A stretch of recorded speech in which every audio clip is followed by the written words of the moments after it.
Deodorant. Deodorant. Deodorant. Deodorant.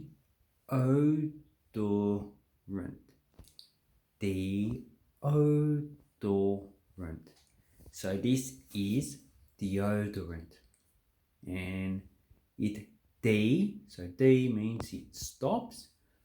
Odor, so odor is the smell you have when you sweat. And just rent just means nothing by itself, just is the actual name deodorant. So this is something everyone should use because sometimes we just have a bad smell. Smell. You put this on and just smells very beautiful.